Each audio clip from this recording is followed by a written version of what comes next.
오늘 로마서 15장을 통해서 이렇게 하나님 말씀 생각해 봅니다. 로마 교회는 유대인들이 중심이 된 그런 교회였습니다. 오순절 성령의 강림 때 그 다락방에 있었던 로마로부터 온 유대인 또 로마로부터 온 이방인들이 로마 교회를 형성했을 것으로 생각됩니다. 그런데 유대인들과 또 믿지 않는 또 전통적인 유대인들 사이의 그 다툼과 싸움이 커서 로마에 있는 모든 유대인들이 쫓겨나야 했던 그런 아픔이 있었던 그런 교회였습니다. 그래서 브리스길라와 아굴라 같이 고린도로 쫓겨왔던 그런 흔적과 또 배경이 있는 교회에 이 로마서가 전달이 된 것입니다. 그래서 이방인들은 소수요, 유대인들은 대거였던 그런 다수였던 그런 교회 속에서 하나님께서 유대인들을 통해서 또 세계 복음화가 어떻게 끝까지 이루어질 것인지, 하나님께서 약속하신 그 구원의 경륜이 어떻게 기가 막히게 또 오늘까지 임했는지를 로마서 11장까지 설명을 했고, 12장에서는 그러므로 우리 하나님 기뻐하시는 거룩한 산 제물로 살 것을 명령하는 삶의 모습들, 삶의 윤리를 이제 가르치기 시작했습니다. 그래서 복음에 합당한 하나님의 백성으로서 사회생활을 어떻게 해야 되는지, 국가와의 관계를 어떻게 가져야 되는지 로마서 13장을 통해서 말씀하셨고, 또 교회 안에서 내분이 있었고, 또 유대인 전통 속에 이 음식을 먹어야 되느냐 마느냐 되느냐, 또는 절기를 지켜야 되느냐, 나를 똑같은 날로 섬겨야 되느냐, 이것 때문에 또 다툼이 있었던 그 교회, 서로를 용납하고 받으라고 하는 그런 말씀을 해나가고 있는 중에, 오늘은 이제 15장 말씀을 통해서 이제는 7절에 그리스도께 우리를 받으신 것처럼 너희도 서로 받으라고 하시는 그 말씀을 우리가 살펴보게 되는 것입니다. 그래서 오늘 이 말씀을 통해서 우리가 어떻게 서로를 받으며 살 수 있을까, 그 교훈들을 또 가르침을 찾아보고자 하는 것입니다. 자, 그렇다면 우리가 서로 받아주기 위해서 말씀의 명령은 첫 번째, 약한 자의 약점은 선과 덕이 되도록 덮어주라는 것입니다. 오늘 1절 말씀에 믿음이 강한 우리는 마땅히 믿음이 약한 자의 약점을 담당하고 라고 말씀하고 있습니다. 여기 담당하다는 것은 짊어진다라고 하는 그런 같은 뜻입니다. 그래서 약한 사람의, 연약한 사람의 약점이 발견되면, 아니 저 사람이 어떻게 저럴 수 있어, 그게 아니라 담당하는 거, 그러니까 내가 필요하지라고 하는 그 생각을 가져야 되는 거예요. 우리 믿음의 공동체 안에 보면 좀 부족한 모습을 보일 때도 있고요, 또 내 자신부터가 불완전하니까 어려운 모습을, 안타까운 모습을 보일 때 있는데, 그거는 우리가 서로 저 안타까운 모습을 받아줘야겠다라고 하는 그 하나님의 명령으로 받으시면 되는 것입니다. 그것이 가족이 아니겠습니까? 또 부부의 관계의 본질이 바로 이거 아니겠습니까? 우리가 부족한 부분이 있기 때문에 또 그 부분을 에제르가 돼서, 배우자가 돼서 채워주는 것, 이것이 바로 진정한 가족이 되는 것입니다. 그래서 가족은, 주 안의 가족은 상처를 주지 않는 것이 아니라 그 상처까지도 끌어안을 수 있는 그 은혜를 주시는 건데, 그 에너지가 어디서 오느냐, 오늘 13절에 있는 것처럼 우리 주님 안에서 그 소망을 붙들 때 그 에너지를 공급해 주시는 것입니다. 한국에서 노숙자들에게 밥을 퍼주는 걸로 유명한, 그 사역이 유명한 바퍼의 우리 최일도 목사님 쓰신 책 가운데 참으로 소중하기에 조금씩 놓아주기라고 하는 그 책이 있습니다. 너무 책 제목부터가 정말 가슴 아픈 그런 그 국류를 갖게 하는 그런 책입니다. 그래서 참으로 소중하기에 조금씩 놓아주기. 거기에 끝부분에 보면 이런 글이 있습니다. 피를 나눈 가족만이 가족은 아니다. 한 핏줄이기에 가족이 아니라 가족이 되었기에 우리는 한 핏줄이다. 이기적인 사랑은 조그만 위기에도 무너지지만 나눔의 사랑은 크고 깊은 뿌리를 내린다. 그래서 이제는 굳이 자식에게서, 아내에게서, 내게서만 희망을 찾지 않는다. 그러기에 내가 원하는 희망의 보따리가 너무 크다. 이 세상을 아름답게 하는 희망의 존재들, 가족. 하지만 기쁨과 믿음과 사랑만 나누는 것이 가족이 아니다. 아파하고 미워하다가 화해하고 용서하고 상처까지 끌어안아야 비로소 가족이다. 여러분, 이게 하나님의 권속, 예, 좀 우리가 혈연으로 가족이 된 게 아니라 예수 그리스도의 보혈로 가족이 된 우리 가족들을 일컫는 말 아니겠습니까? 그래서 정말 우리가 피를 나눈 것이 가족이 아니라 가족이 되다 보니까 예수의 피로 하나가 되었다는 걸 우리가 고백하게 되고, 또 이런 가족은 뭐 기쁨과 믿음과 사랑만 나눠서 가족이 아니라 우리 교회 안의 가족은 아파하고 미워하다가도 화해하고 용서하고 상처까지 끌어안아야 비로소 가족이라는데, 그 모습이 오늘 본문의 명령과 정말 맞는 것 같습니다. 그래서 우리가 약한 자의 약점이 선과 덕이 되도록 덮어주기 위해서 우리가 신경 써야 될 게 1절에 보니까 자기를 기쁘게 하지 말고라고 그랬어요. 자기를 기쁘게 하지. 우리 자연인의 인간이 자기 중심이잖아요. 그러니까 늘 내 중심으로 생각하는데 자기를 기쁘게 하지 말라고 그랬어요. 그리고 2절에 가서는 한 걸음 더 나가 우리 각 사람의 이웃을 기쁘게 하되, 내 목적이 있어요. 선을 이루고 덕을 세우도록 하라. 자기를 기쁘게 하지 않고 이웃을 기쁘게 하는 데는 선을 이루고 덕을 세우기 위한 목적이 있다는 사실 기억하세요. 여러분, 실제로 교회 안에서 사람들을 기쁘게 한다고 사람을 모집해서 그 카지노에서 보낸 버스에 교인들을 싣고 가는 그런 사례도 있었어요. 정말로 우리가 남을 기쁘게 한다는 게 세상적으로 또 죄 가운데 함께 빠지면서 기쁘게 하는 거, 이게 아니에요. 그래서 오늘 목적이 있는 거예요. 분명하게 선을 이루고 덕을 세우고자 자기를 기쁘게 하지 않고 남을 기쁘게 하는 데는 이 목적이 있는 거예요.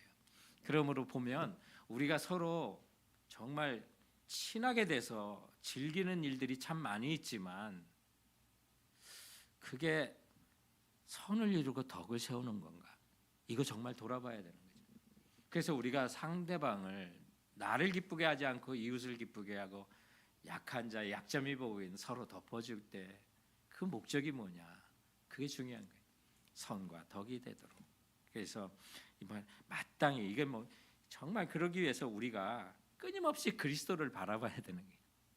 우리의 모델 되시고 바라봐야 될, 끊임없이 그리스도를 바라보고, 오늘 1, 2절에 그렇게 말씀하시고 3절에서 그리스도께서도 자기를 기쁘게 하지 아니하셨나니, 우리 주인 되시는 그리스도께서도 자기를 기쁘게 하지 않으셨다는 거예요.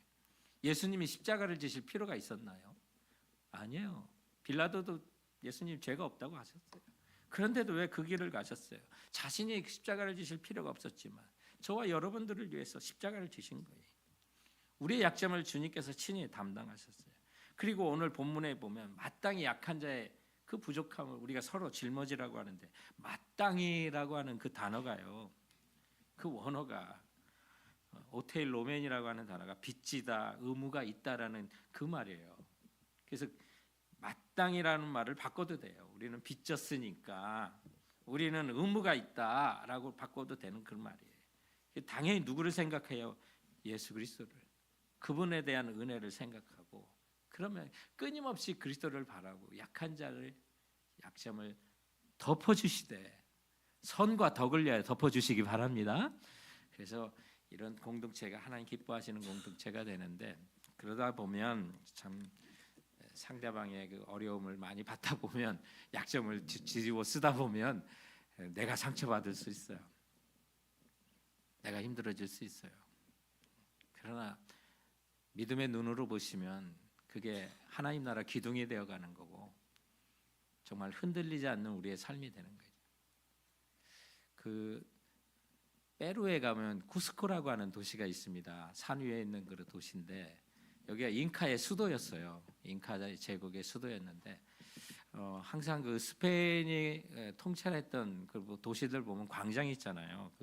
근데 이 쿠스코에도 아르마스라고 하는 광장이 있는데, 사람들이 몰려가는 관광지가 있어요. 크지는 않는데 골목이에요. 근데 골목에 왜 가냐?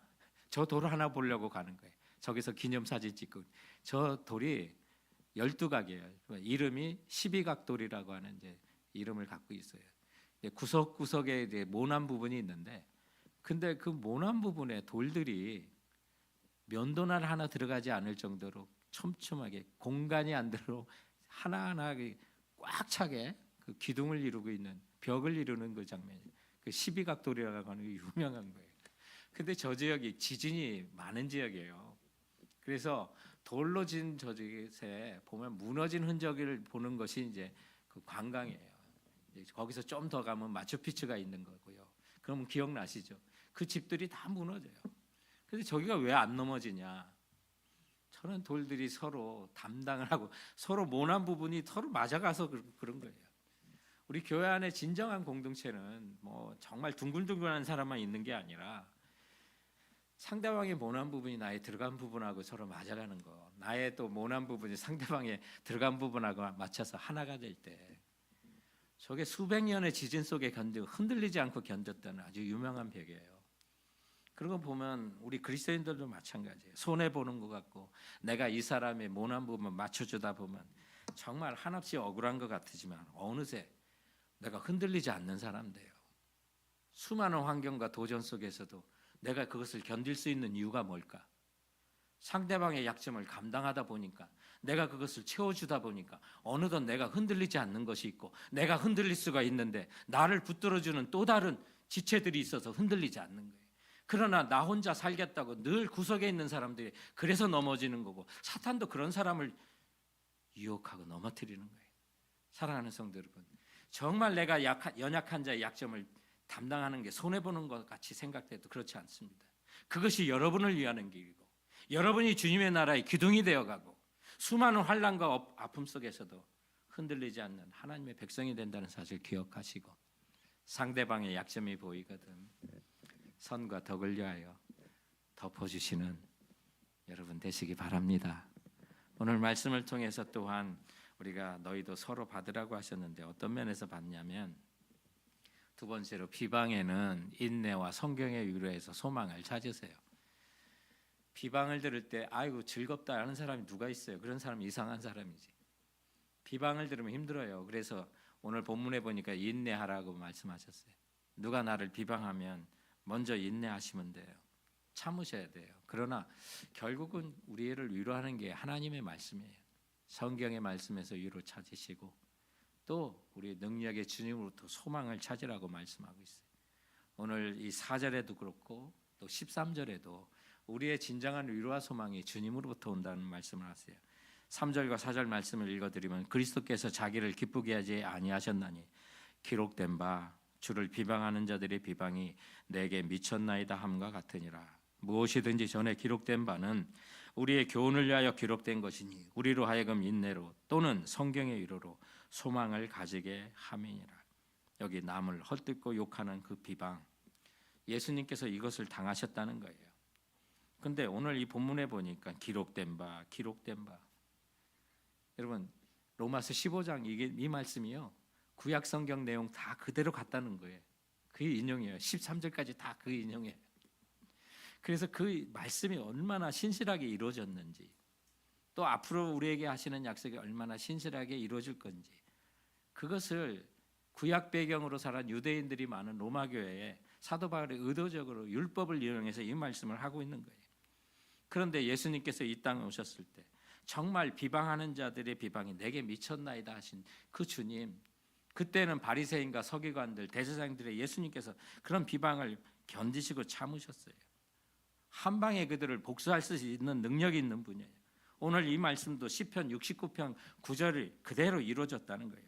앞으로도 우리에게 하시는 성경의 위로와 성경이 우리에게 보여주는 그 소망은 반드시 이루어진다는 사실을 우리에게 보여주고 있는 거예요. 그리고 우리의 주인 되신 주님께서 먼저 그 비방을 받으시고 인내함으로 참아 주셨다는 거죠. 성도들이라도 사람이니까 자기 중심적이죠. 어떤 말씀 하나 깨달아도 자기가 깨달으면 온 세상이 깨달아진 것처럼 그렇게 날뛰는 거예요. 우리 성도는 사람입니다. 그런데 반대로 내가 포기하면 세상 끝난 줄 알죠. 그렇지 않습니다. 우리 공동체, 우리 교회 이런 사람들만 있으면 정말 피곤해요. 좋을 땐 좋은데 자기가 포기하면 세상이 끝난 줄 알면 정말 힘든 거예요. 그러나 이 세상도 교회도 하나님의 큰 구원의 물줄기가 흐르고 있다는 사실을 이 로마서 지금 15장은 이거 가운데 지금 보여주고 있는 거예요. 내가 정말 교인들이 서로 싸우고 비방하고 음식 가지고 싸우고 날짜 가지고 싸우고 서로 받지 않아서 지금 문제가 있었기 때문에 이 말씀을 주시는데 그것으로 세상이 끝나지 않는다. 하나님의 구원의 경륜이 마침내 어떻게 갈 것인지, 그리고 그 유대인들을 구원하시고 이방 모든 민족을 구원하셔서 주님이 심판하시는 그 심판조로 이 땅에 오실 때 멸류관 있을 것을 보여주는 그 하나님의 큰 구원의 물줄기가 흘러가는 그 과정 속에 그 큰 일들을 보고, 하나님 하실 일들을 보고, 주님이 하신 약속의 말씀을 보고 위로를 삼고 소망을 찾으라고 오늘 이 말씀을 주시는 거예요. 사랑하는 성도 여러분, 우리가 살다 보면 비방을 많이 당해요. 억울한 일 당해요.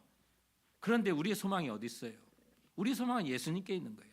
주님께만 우리의 소망이 있는 줄 믿으시기 바라요. 그래서 그리스도께서도 기록된 바 그분께서 이런 종으로 이 땅에 오시고 이런 고난을 당하시고 할례 받은 사람들의 종으로 이 땅에 오시고 지금 주님께서 계속 이 말씀을 하시는 거예요. 우리 교회 형제들이 우리 교회 오는 사람들이 있어요. 한국학교도 오기도 해요. 근데 동생 하나가 형한테 굉장히 괴로움을 당해요. 그런데 안 울더라고. 아니 내가 보니까 형이 너무 괴롭히는데 그 괴롭힘을 당하면서도 동생이 안 울더라고. 야, 저 동생 대단하다. 근데 웬걸 아버지가 픽업하러 오니까 아버지한테 달려가서 아버지 부둥켜 안고 울더라고요. 참고 참았던 거예요. 근데 그 아이에게서 우리가 교훈을 얻어요. 지혜를 얻어요. 우리 그거 하나 배웠으면 좋겠어요. 우리가 정말 어디서 이런 비방을 당할 때 왜 참아요? 왜 있네요? 억울하잖아요. 힘들잖아요. 그런데 우리 주님께 그분이 우리의 위로가 되시고 소망이 되는 거예요. 울어도 그분께 가서 우는 거예요. 그 작은 아이가 그거 가르쳐 주더라고요. 그래서 그 억울함 당하면서도 친구들 앞에서 씩씩하게 지내다가 아버지가 오니까 웬걸 달려가서 그냥 부둥켜 안고 우는 그 모습에서 우리 성도들이 이렇게 사는 거죠. 비방을 당하던 억울한 일을 당했던 인내하고 참다가 주님 오시는 그날 우리 주님께 달려가 울고 주님부터 위로받는 거, 이게 하나님의 자녀고 하나님 백성의 특권인 줄 믿으시기 바랍니다. 그러므로 비방이 있어도 인내하시고요, 하나님의 약속의 말씀에서 위로를 찾으시고 소망을 찾는 우리 성도들 되시길 주님의 이름으로 축원드립니다. 자, 우리가 서로 받으라고 그랬는데 어떻게 받을 수 있을까? 세 번째 보니까 예수 하나 되어 하나님께 영광을 돌리시면 되는 겁니다. 이게 서로 받는 방법이 되는 것입니다. 우리가 서로를 받되 그 참고 인내하면 그 아픔이 누가 이런 아픔을 당했는지, 예수님이 나를 위해서 이렇게 하셨구나, 그거 알게 돼요. 그래서 주님과 함께 하는 거고 또 성령님과 함께 되는구나. 그렇게 예수님과 하나 되어 또 하나님께 영광을 돌리라고, 그래서 하나 되라는 말씀을 하시고 한 마음과 한 입으로 주님을 예배하고 찬송하고 영광을 돌리라는 그 말씀을 계속해서 오늘 이 본문의 하반절은 하고 있어요. 5절부터 7절 말씀 보겠습니다.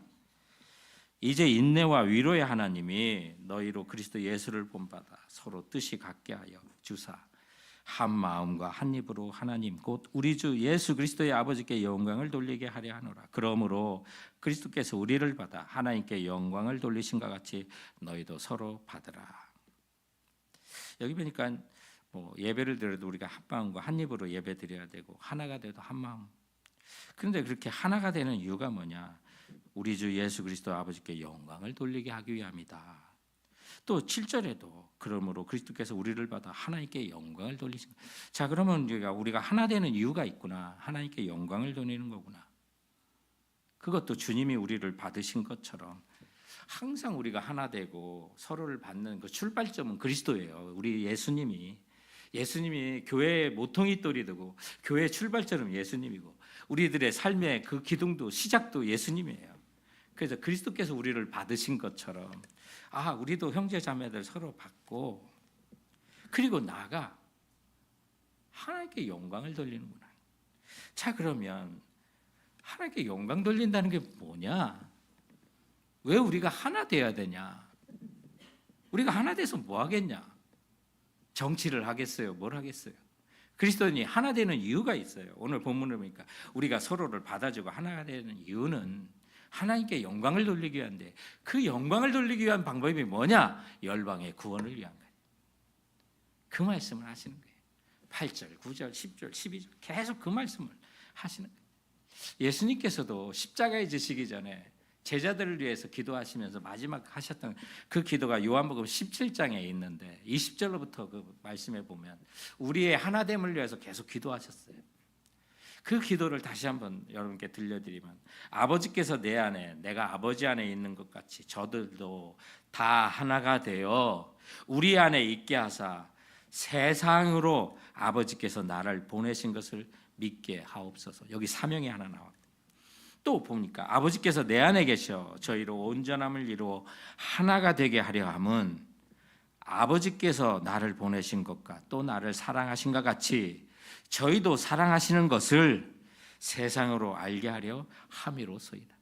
여기 보니까 하나가 되고 또 예수 그리스도와 우리가 하나 돼야 되는 이유가 세상으로부터, 그 세상이 하나님 아버지께서 예수 그리스도를 이 땅 가운데 보내신 것을 알게 하기 위하여 저들이 하나 되게 하라고 하셨고, 또 예수님이 우리와 함께 하나가 되어 하나님이 예수 그리스도를 사랑하신 것 같이 세상에 믿지 않는 모든 사람에게도 하나님이 이처럼 사랑하고 있다는 사실을 알도록 하기 위한 사명 때문에 저들이 하나 되게 하여 달라고 기도하셨던 거예요. 자, 그래서 우리가 왜 서로 받아주고 하나가 돼야 될까? 목적이 있다는 거예요. 열방의 구원을 위하여 우리가 하나 될 것을 말씀합니다. 이를 위하여 예수님부터 이방인들의 종이 되고 유대인들의 종이 되셨어요. 8절에 보면 예수님께서 하나님께서 그들의 조상에게 약속하신 것을 이루기 위하여 할례 받은 유대인의 종이 되게 하셨다. 그런데 예수님이 그래서 유대인 가운데 오셔서 유대인의 종으로 이 땅 가운데 오시고 우리를 구원하시는 그 예수 그리스도. 그러나 9절에서는 이방인들도 그 긍휼하심으로 말미암아 하나님께 영광을 돌려. 주님의 그 순종이 우리로 하여금 이제 하나님의 백성이 되어 주님 앞에 영광을 돌리는 백성이 되게 하고, 계속 이제 구약에 있는 말씀들을 인용하신 거예요. 그래서 그 말씀이 예수님으로부터 성취되었다는 걸 말씀하시는데, 10절에 가서는 열방들아 주의 백성과 함께 즐거워하라, 이 말씀이 신명기 32장 43절 말씀이에요. 그리고 11절에도 모든 열방들아, 지금 열방이 계속 나와요. 주를 찬양하며 모든 백성들아 저를 찬송하라. 시편 117편 1절 말씀 인용이에요. 12절에도 이새의 뿌리 곧 열방을 다스리는 일을 위하여 일어나시느니, 이사야 11장 10절 말씀이에요. 그래서 열방이 그에게 소망을 두기 위하여 이 말씀을 지금 하시는 거예요. 우리가 하나 되는 이유가 뭐냐? 열방이 주님께 즐거워하기 위해서, 주님 앞에 즐거워하기 위해서 우리가 하나 되기 위한 그 이유가 모든 열방이 주를 찬송하고 모든 백성이 예수 그리스도를 찬송하기 위하여 우리가 하나 되어야 될 것을 명령하시고, 12절에 보니까 열방이 주님께 소망을 두기 위하여 우리가 하나 될 것을 말하고 있는 것입니다. 사랑하는 성도 여러분, 우리 교인들이 싸우면요 세상이 손가락질해요. 오죽했으면 교회가 사회를 걱정하는 것이 아니라 사회가 교회를 걱정하겠어요. 저기 매 계속 싸운다고 그런 뉴스들이 계속 나오잖아요. 그러므로 사랑하는 성도 여러분, 정말 선과 덕을 세우기 위하여, 그 선과 덕은 결국은 하나님의 영광을 위한 거고, 그 하나님의 영광은 열방의 구원을 위하여 서로를 받으시기 바랍니다. 내가 좀 부족해도 서로 받으시기 바랍니다. 그래서 우리 옆에 사람께 나 좀 받아주세요 한번 얘기하세요. 나 좀 받아주세요. 나 좀 받아. 서로 받으라고 그랬으니까 나도 받겠습니다. 나도 받겠습니다. 여러분, 이걸 들이받는 것으로 생각하면 안 됩니다. 서로 용납하는 거예요. 용납하는 거예요. 그래서 우리가 하나 되어 열방의 구원을 위하여 하나 될 때, 전도서 4장 12절 말씀처럼 한 사람이면 폐하가 없거니와 두 사람이면 능히 당하나니 삼겹줄은 쉽게 끊어지지 아니하니라. 그렇게 2명, 3명 하면요 그 힘이요 말할 수 없이 커지는 것을 보게 됩니다. 소 한 마리가 달구지로 끌 수 있는 양이 6톤이라고 합니다. 6톤을 끄는데 2마리가 끌면 12톤을 끌 것 같은데 24톤을 끈답니다. 그러니까 기하급수적으로 그 끌 수 있는 힘이 더욱더 늘어나는 거죠. 심지어 삼겹줄은 2줄이 하지 못하는 것 2배 이상의 힘을 발휘하게 되는 것입니다. 이것이 세상의 윤리고 세상의 계산입니다. 그러나 말할 수 없는 능력이 우리 성도들에겐 더 있습니다. 오늘 결론의 말씀을 읽었던 13절에 보면 소망의 하나님이 모든 기쁨과 평강을 믿음 안에서 너에게 충만하게 하사 성령의 능력으로 소망이 넘치게 하시기를 원하노라. 사랑하는 성도 여러분, 내가 손해 보는 것 같아도 하나님의 모든 기쁨과 평강을 믿음 안에서 하나님 우리에게 공급해 주신 걸 믿으시기 바랍니다. 그래서 비방도 참는 거고, 우리가 연합하여 하나님께 나아갈 때 둘이 연합하면 2배 이상의 힘을 발휘하고 셋이 하면 그 이상의 큰 힘을 발휘하지만 이것도 우리에게는 부족한 것은 성령의 능력이 소망 가운데 우리에게 넘치도록 역사하기 때문에 우리가 기대하는 것도 생각하는 것보다 넘치도록 역사하시는 주님의 능력이 우리 삶 가운데, 우리 공동체 가운데, 열방을 향해 나가는 우리 모두에게 함께하여 주실 걸 믿고 나가는 성도들 되시길 주님의 이름으로 축원드립니다. 기도하시겠습니다.